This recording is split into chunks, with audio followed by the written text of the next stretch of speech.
mfethu I must be honest kuwe manje angithi kumele ngitshele wena iqiniso ayangibamba ngiba kusofa mangiya kusofa ke engibone namdayi la ngeke la mangiya kusofa phansi ngikoka ishort ye Nike yabo phansi yonke into yilaba yabo mangithi nyathi ngiyafaka isidudla sila ibele lingaka baba ayi mangithi nyathi ayi akakabi ready shoot ngisheshisile uphezulu kwami mawuthi ufaka in phela obvious ushafu okay ayi manje inkinga amathanga mkhulu kakhulu yabo mangithi ngiyathi dry engithi mina ngcono siye phansi ayisiye phansi ku floor sisendlini sisodwa uplastic uliphethe hayi akho plastic akuna condom lo iqiniso angikufani ngikhuluma iqiniso mangithi ayisithi siphansi lapha ngithi ngiyazama lutho shoot nami kade ngihali yabo gcine ngichama emathangeni la ngizama ukufaka sokume sithi siyebhedeni manje sithi masithi siyebhedeni lapha ayi mangithi hayi man lo muntu uyableeda ngithi no man uyableeda athi bengabona gijima ebathroom maye bathroom lapha ethi ngiyableeda avele enze njani afake ipads abuye embedeni athi no bengaboni but I think into ezodlula nje manje ayi sure kesha ngithi mina you know what ngiyazawazi ukuthi silale because mina ngisebenzisa izinto zesintu so ngeke ngikwazi ukulala nomuntu obleeda okay sharp athi uzoqhubeka lungise my Instagram. I remember asking her a question ngithi kuye how come angithi yabona moya indoda usuchamile ingqondo yaqala ibubu how come uzile but you're not carrying a laptop because you are here to fix my Instagram iphi laptop ngicela ukudisturb abutwami nawuthi uyindoda uchamile ingqondo yaqala yabuya uchame ungakayifaki nawuthi uyindoda uchamile ingqondo yaqala yabuya uchame ungakayifaki uchamela amathangeni azange uyifaki yes ukhumbula ukuthi netshitshi liyakwazi ukumitha bengafakanga kuthiwa ukusoma ngisemathangeni makhulu ngisazama ukufaka kade phela shuka nephezulu kwami kusofa so I'm feeling the pain kusofa ngithi mina ngcono siye phansi manje mkhulu yabo so yes emathangeni okay so sho ukuthi bese no okay bese ngithi mina you know what tell me iphi laptop yakho because you are here to fix my Instagram I don't know asho nje story ngikhohliwe there akhuluma into eyiningi athi ngivula ifoni yami anginaki mina ngivula ifoni yami nje kamnandi futhi ngimniki yayipress uyangena uyapress kanti angazi ukuthi I think uthatha information from here uyifaka kweyakhe phone yonke into ahambe makahambe kuseni ngimnike 3000 rand sihambe ngimflyisa abuyele emuva the following day yes abuyele emuva so niyena lala ubusuku bonke yes ebusuku nanilela umenzanga lutho no okay akwenzwanga lutho busy phone yami embedeni owodwa yes busy phone yami mina ngilele busy phone mina I didn't think ikhonta yenza yembi I thought she's busy with my Instagram and with busy phone ayabuyele emuva but makabuyele emuva kuphele 3 weeks kuthi makuphela 3 weeks abuyele kimi athi kimi I think I didn't get my periods I pray ukuthi ngiwathole maybe I'm pregnant ngithi mina ama morning after thinking emqondo nami netshitshi liyamithi ngithi ama morning after why athi you have to take them 72 hours ungakapheli but now 72 hours usiphelile and why you only telling me today is 3 weeks kuphele 3 weeks kuthi makuphela 3 weeks abuyele kimi athi kimi I think I didn't get my periods I pray ukuthi ngiwathole maybe I'm pregnant ngithi mina ama morning after thinking emqondo nami netshitshi liyamithi ngithi ama morning after why athi you have to take them 72 hours ungakapheli but now 72 hours usiphelile and why you only telling me today is 3 weeks ngithi mina isentence eyi1 ngibhalile ngithe morning after ngase ngithi comma besides we didn't do anything I said you are bleeding so what for how come you saying you might be pregnant aqale alwe ngikhohle yabo mayelwa khohle futhi mina after 2 days or at you taking advantage of girls what After 2 days abuye athi I've got a solution ukuthi silungise Instagram wakho. Whatever code engena lapho kuwe, please accept. And I did the same thing. Angasaqhubeki ngendaba yokuthi ucabanga ukuthi pregnant. Yes, uyekile leyo. Sekabuyela ku Instagram manje. Yes. Kamile enye. Abuyele ku Instagram. Athi no, nginendlela entsha. Ngithi okay ithini? Athi whatever code efika lapho please accept. Awunanga impela. Mayiqhamuka icode ngiya accept ngiyamnika athi ngimnike.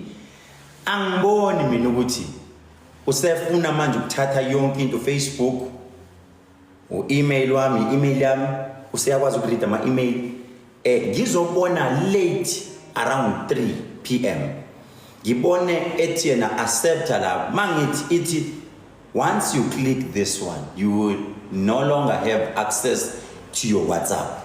Meaning that was the last one.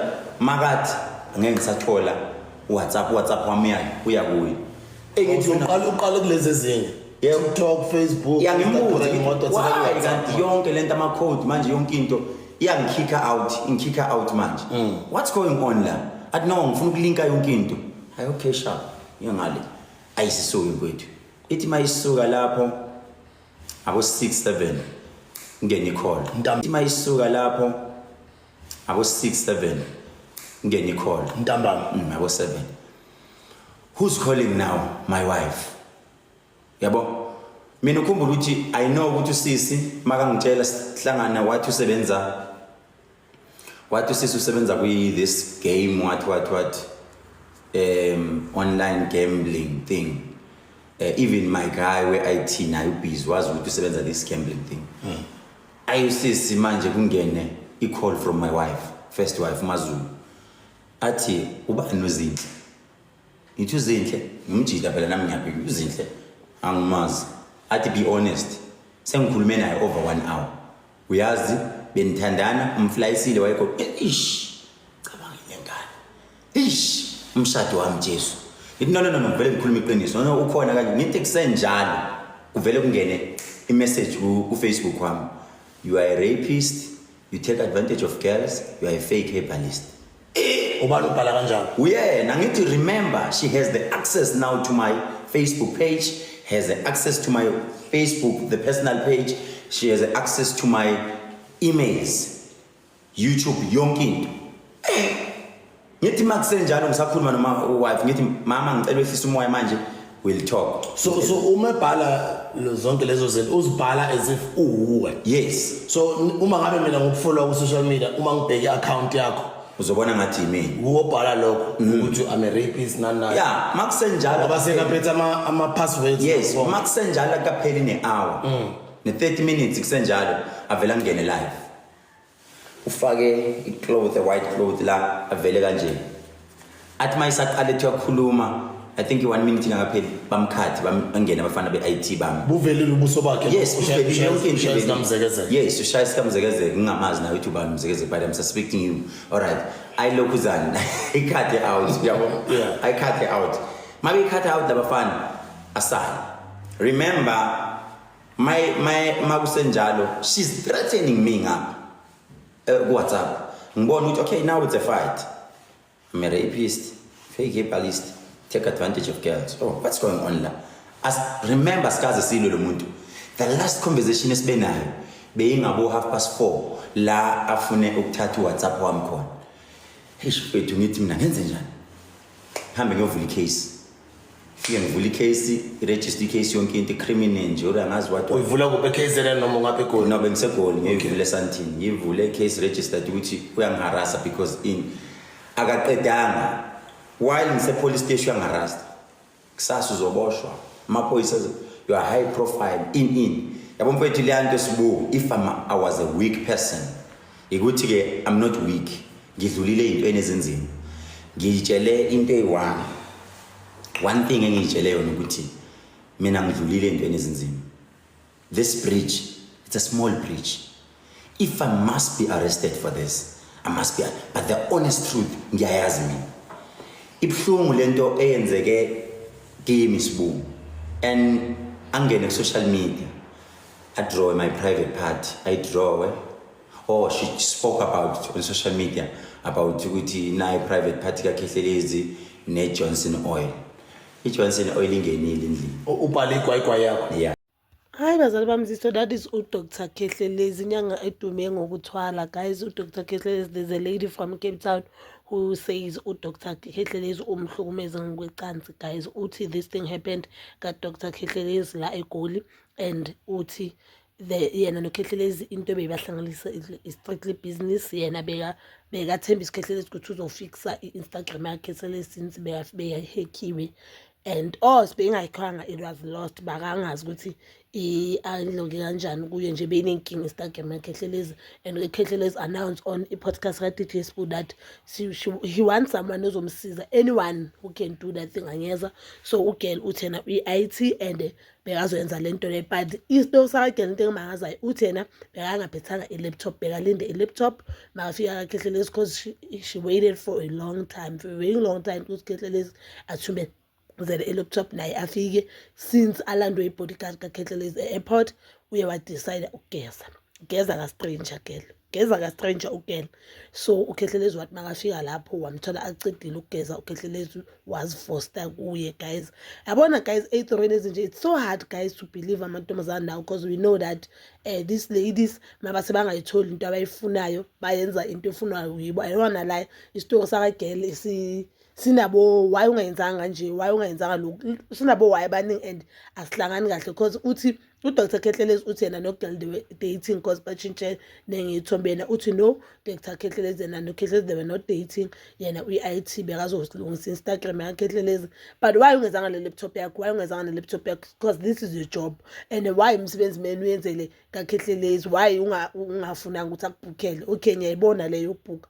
Why would you take a bath or a shower emzini womuntu ungakameet? You don't know the muntu ohlangana naye ukuthi njani. These people, we know them from TV, social media, you don't know them. So uba comfortable kanjani ukugeza emzini womunye umuntu angekho? Because uthi bokunganamuntu and then abangameet uguy, they were only talking efonini, ulandwe into i-bodyguard kaKhehlelezi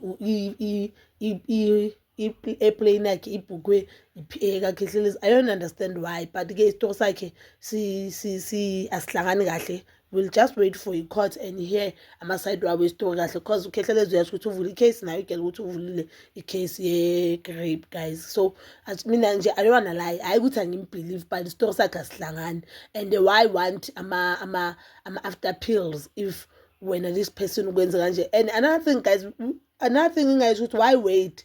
But yeah, a lot of people bathi abandlule kuleso simo they sometimes they do wait, sometimes suka aku disbelieve umuntu. So kuyahluka ngama situations, but this person is a public figure, and you know that if ulinda kungabi nani ubufakazi yabo kuzoyenzakalani, uyashena uthi umdlenguli azanga asebenzise i-condom. So I guess if ngabe wayeka doctor that day yabo bezovele ibe nesinto icase yakhe. And guys, we've been telling abantu ukuthi if udlengulwe today, go to ka-doctor today or go to police station today.